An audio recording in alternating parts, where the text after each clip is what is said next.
صلى الله على محمد صلى الله عليه وسلم. Chapter on the statement of Allah and invoke Allah for them.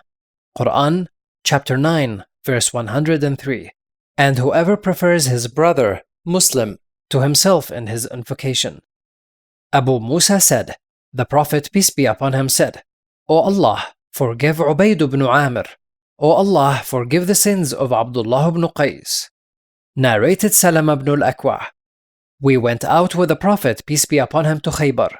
A man among the people said, O Amir, will you please recite to us some of your poetry? So Amir got down and started chanting among them, saying, By Allah, had it not been for Allah, we would have not been guided. Amir also said other poetic verses which I do not remember. Allah's Messenger, peace be upon him, said, Who is this camel driver? The people said, He is Amir ibn al-Akwa. He said, May Allah bestow His mercy on him. A man from the people said, O Allah's Messenger, would that you let us enjoy his company longer. When the people, Muslims, lined up, the battle started, and Amir was struck with his own sword by chance by himself, and he died.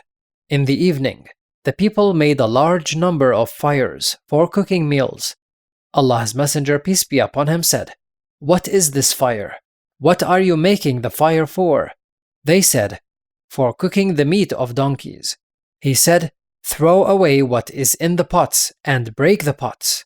A man said, O Allah's Prophet, may we throw away what is in them and wash them? He said, Never mind, you may do so. See Volume 5, Hadith number 4196. Footnote: If the Prophet, peace be upon him, made such an invocation for somebody, it was an indication that that person would be martyred. Narrated Ibn Abi Awfa, may Allah be pleased with them. Whenever a man brought his alms to the Prophet, peace be upon him, the Prophet, peace be upon him, would say, O Allah, bestow your blessings upon the family of so and so. When my father came to him with his alms, he said, O Allah, bestow your blessings upon the family of Abi Awfa. Narrated Jarir, Allah's Messenger, peace be upon him, said to me, Will you relieve me from Dhul Khalasa? Dhul Khalasa was a nusub, an idol, etc., which the people used to worship, and it was called Al-Kaaba al-Yamaniyah. I said, O Allah's Messenger, I am a man who can't sit firm on horses. So he stroked my chest with his hand and said, O Allah, make him firm and make him a guide and well-guided man. So I went out with 50 men from my tribe of Ahmas.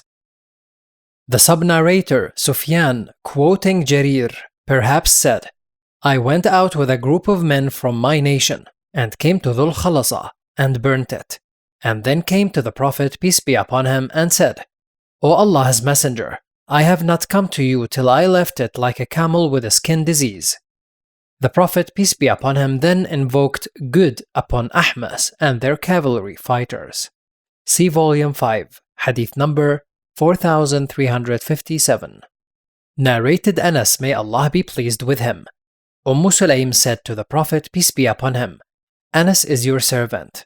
The Prophet, peace be upon him, said, O Allah, increase his wealth and offspring, and bless for him whatever you give him. Narrated Aisha, may Allah be pleased with her. The Prophet, peace be upon him, heard a man reciting the Quran in the mosque. He said, May Allah bestow His mercy on him, as he made me remember such and such verse which I had missed in such and such surah. Narrated Abdullah, the Prophet, peace be upon him, divided something among the Muslims and distributed the shares of the booty. A man said, This division has not been made to please Allah. When I informed the Prophet, peace be upon him, about it, he became so furious that I noticed the signs of anger on his face, and he then said, May Allah bestow His mercy on Musa, Moses, for he was annoyed with more than this, yet he remained patient.